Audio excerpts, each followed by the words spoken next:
Buonasera a tutti amici di Angolo Nerazzurro, bentornati sul canale. Como Inter finisce 0-0, insomma, se dovessi fare il post partita con la stessa enfasi con cui l'Inter ha giocato questa semifinale di Coppa Italia, praticamente non ci sarebbe alcun post partita, perché è stato un Inter che praticamente ha giocato con la testa più al derby che alla partita di stasera, e sono state eloquenti sia le scelte iniziali di Christian Chivu, scelte che per alcuni versi erano anche senza senso, ecco, nella formazione che è stata messa in campo, e sia l'atteggiamento dell'Inter, un Inter che chiude la partita praticamente senza creare occasioni da gol. Pensate che l'XG dell'Inter è stato 0,06, insomma era evidente che all'Inter interessasse soltanto preservare energie per il derby. È un atteggiamento che, come ho detto più volte, a me non piace particolarmente, ecco, snobbare delle partite, snobbare delle competizioni per preferirne altre, però va detto che il risultato comunque in questo momento dà ragione a Chivu, nel senso che lo 0-0 di Como lascia tutto aperto e permetterà poi di giocarsi la qualificazione a San Siro come se fosse un po' una partita secca, quindi sicuramente, ecco, da questo punto di vista potrebbe aver avuto ragione Christian Chivu. Andiamo con ordine e iniziamo proprio dalle scelte iniziali, perché secondo me è stata una formazione un po' senza senso quella messa in campo da Chivu, soltanto con l'idea di preservare alcuni calciatori, perché era un Inter che presentava un Diouf da seconda punta, da sottopunta, insomma, ma posizione in cui davvero serve a poco Diouf, ecco, non è riuscito praticamente mai ad incidere. C'era Frattesi che insomma anche lui è un calciatore che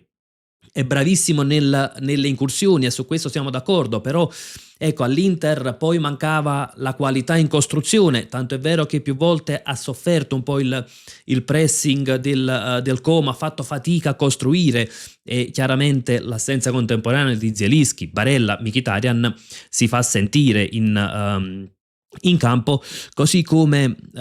ecco, per esempio la mancanza di spinta sulle corsie esterne. Un nome può essere tranquillamente quello di Darmian. Insomma, è stato un Inter che ha fatto un bel po' di fatica a creare gioco, e forse è sembrata anche non essere interessata praticamente a creare gioco, al cospetto invece di un Como che non ha creato delle clamorose palle gol, però sicuramente è stato più intraprendente, soprattutto nel primo tempo, ecco, ha dato quella sensazione di poter vincere la partita, e alla fine diciamo che lo 0-0 sta molto più stretto al Como che all'Inter. Ovviamente le difficoltà dell'Inter erano dovute anche al modo di giocare della squadra di Cesc Fabregas. Innanzitutto Fabregas che sceglie di giocare senza un vero centroavanti, mettendo Nico Paz, e questo già la dice lunga sul tipo di gioco che poi avremmo visto. Partiamo già dalla prima costruzione del Como, che come avveniva? Si allargavano i due difensori centrali, magari si abbassava Perrone, a volte si abbassava anche Sergi Roberto, si alzavano i due terzini, e naturalmente c'era un Budez che ha grandissima qualità, e già qui mettevano in difficoltà l'Inter, che faceva fatica ad andare a pressare. Ecco, molto spesso trovavamo magari Esposito, Diouf e Frattesi, in realtà Frattesi che nel primo tempo, ecco, era più sul centro-sinistra, poi è stato spostato, però insomma trovavamo più o meno questa situazione, quindi Frattesi, Esposito, Diouf, ma più per schermare linee che non per un vero e proprio pressing. Si faceva anche fatica ad andare a prendere l'avversario, Como che riusciva ad impostare molto spesso grazie alla qualità che ha la squadra appunto di Fabregas. Dopodiché nella fase di sviluppo era anche un Como che faceva tantissimo movimento, tanti scambi di posizione. Per esempio abbiamo visto Smolcic magari avanzare, Vojevoda più basso, a volte abbiamo visto per esempio, ecco, Caqueré e Sergi Roberto andare incontro ai difensori e Perrone buttarsi nello spazio. Abbiamo visto addirittura in un'occasione per esempio Vojevoda centrale e Nico Paz più largo. Insomma, erano tutti movimenti che facevano un po' perdere i riferimenti ai calciatori dell'Inter, e quindi poi diventava difficile seguire l'uomo. Andiamo anche invece alla fase di non possesso del Como, perché secondo me anche quella ha messo in difficoltà e non poco l'Inter. Risistemiamo un attimo le pedine e andiamo appunto a quella che è stata la fase di non possesso della squadra di Cesc Fabregas. Voivoda si abbassava e andava a creare la linea 5 che avevamo già analizzato nel prepartita di ieri, insomma questa non era affatto una sorpresa ed era un Como che poi ecco cercava di schermare la costruzione, non sempre andava a pressing altissimo ma alzava il pressing nel momento in cui magari c'era una difficoltà nella costruzione dell'Inter, magari c'era un passaggio all'indietro, c'era un giocatore rivolto verso la propria porta e lì poi si andava a fare un pressing più alto, ecco si alzava tantissimo quell'aggressività del Como, aggressività che ha portato per esempio intorno al quarto d'ora a rubare palla, è stato Voivoda che ha rubato palla a Bissek e poi c'è stata la chiusura di Carlos Augusto, però insomma situazione pericolosa. Praticamente quando la costruzione o la gestione del possesso dell'Inter non era pulita, il Como alzava il pressing, quando invece era un tantino più pulita, ecco che il Como attendeva, portava una linea alta, però non un pressing molto aggressivo. Dopodiché era un 5-4-1 ed era un 5-4-1 difficile da scardinare perché le linee del Como erano alte, quindi non era una difesa schiacciata nella propria area di rigore, ma anzi, ecco, era una linea difensiva abbastanza alta. L'Inter ha fatto tremendamente fatica, praticamente ha fatto fatica a creare dei pericoli, a portare il pallone dalle parti degli attaccanti, perché col Como schierato in queste posizioni non avevamo grande qualità in costruzione e quindi più volte per esempio la situazione che abbiamo visto precedentemente non creava dei pericoli, delle difficoltà all'Inter. Quando era in fase di possesso non riusciva a sfondare sulle corsie esterne, non riusciva ad avere un collegamento tra centrocampo e attacco e Diouf che naturalmente non voglio dare tante colpe a Diouf perché non è una seconda punta, non riusciva a fare dei movimenti che poi permettessero a Pio Esposito di avere più spazio e quindi alla fine l'Inter andava in possesso palla ma molto spesso succedeva che poi alzava il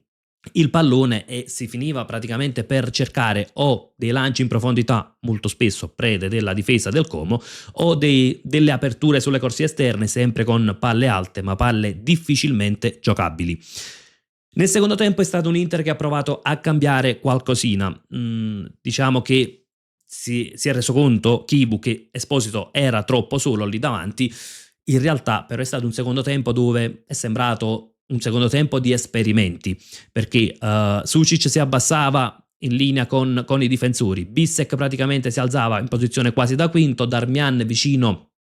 a Pio Esposito e magari ecco per cercare anche il lancio lungo per avere un calciatore più vicino a Pio Esposito. Frattesi magari è stato spostato a destra, Diouf prima magari stava sulla tre quarti, poi è stato messo un po' più da mezzala, poi ci sono stati i cambi e anche lì insomma c'è stata anche lì la sensazione di un Inter che pensasse più a risparmiare energie che non a provare a vincere già la semifinale d'andata di Coppa Italia. Ecco, per esempio, nel secondo tempo è stata poi una partita che ha visto ritmi ancora più bassi e nel finale praticamente due squadre che aspettavano il fischio finale. Però mentre il Como aveva un'idea di gioco e anche col movimento che abbiamo visto prima, per esempio con Nico Paz che andava incontro, ecco proviamo a risistemare un attimo le pedine, per esempio Nico Paz che andava incontro, creava spazi da attaccare, magari si buttava dentro Cacheré, ma abbiamo visto Sergi Roberto, D'Acugna, l'Inter è sembrata non avere una vera idea tattica ma più che altro pensare a risparmiare energie e come dicevo anche i cambi del secondo tempo sono stati un po' eloquenti dell'idea di Christian Chivu, perché entra Dumfries per Darmian, entra Zielinski per Çalhanoğlu e fin qui tutto sommato sono dei cambi che ci possono stare. Entra Thuram per Pio Esposito, segno che interessava più gestire le energie che non vincere la partita. Poi nel finale praticamente non è stata più una partita di calcio, è stato un trascinarsi fino al fischio finale e le statistiche, come detto prima sugli XG, sono abbastanza indicative, 0,90 per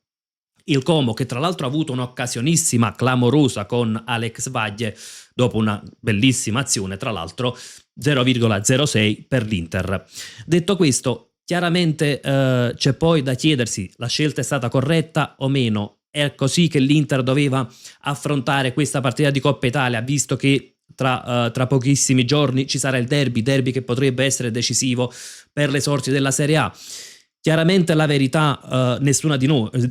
noi ce l'avrà mai, e ad oggi possiamo dire che il risultato della Coppa Italia al momento dà ragione a Chivu, però io personalmente ho visto un netto cambio di mentalità rispetto all'Inter dell'anno scorso, perché se l'Inter di Inzaghi puntava sempre ad arrivare in fondo ovunque e magari chiaramente turnover ci doveva essere, un po' di gestione di energie ci doveva essere, però si scendeva in campo per vincere. Questa Inter invece ha dimostrato che a Bodo è scesa in campo per salvaguardare le energie e abbiamo visto, ecco, la squadra in campo con Darmian, Carlos Augusto e così via, quindi con tanto turnover. Oggi a Como è scesa in campo per salvaguardare le energie. Questa non è una mentalità che a me piace tantissimo, non è una mentalità da grandissima squadra. Naturalmente in Champions fa più rumore sia per l'eliminazione sia per l'importanza della competizione. In Coppa Italia magari passa un po' più in sordina questa mentalità di risparmiarsi. Però insomma è vero che tra pochi giorni c'è il derby, forse qualcosina di più l'Inter avrebbe potuto fare, fermo restando che pur gestendo le energie comunque forse la sensazione era che magari anche nel secondo tempo accelerare leggermente poteva portare un risultato positivo e mettere in discesa il ritorno. Fatto sta che la Coppa Italia rimane assolutamente, almeno dal mio punto di vista, un obiettivo concreto ed un Inter che se dovesse magari, ecco, soprattutto vincere il derby domenica, può avere la strada spianata per il campionato e la possibilità molto concreta anche eventualmente di centrare la doppietta. Aspetto anche le vostre considerazioni nei commenti, se siete stati d'accordo con le scelte di Chivu e quindi per voi è giustissimo così tenersi questo 0-0, avere questa mentalità al risparmio, oppure se insomma fermo restando che il turnover era necessario, ma vi sareste aspettati qualcosina di più. Tra l'altro aggiungo anche, e questa può essere una bella considerazione da fare sia nei commenti sia poi nella live di domani, con ogni probabilità andremo in live alle 18, se le colpe per una partita del genere ce l'ha anche la società, che magari quando andiamo a vedere le riserve non sempre sono esattamente all'altezza dei titolari. Insomma, discutiamo di tutto nella sezione commenti. Come sempre io vi saluto con un gran bel Forza Inter.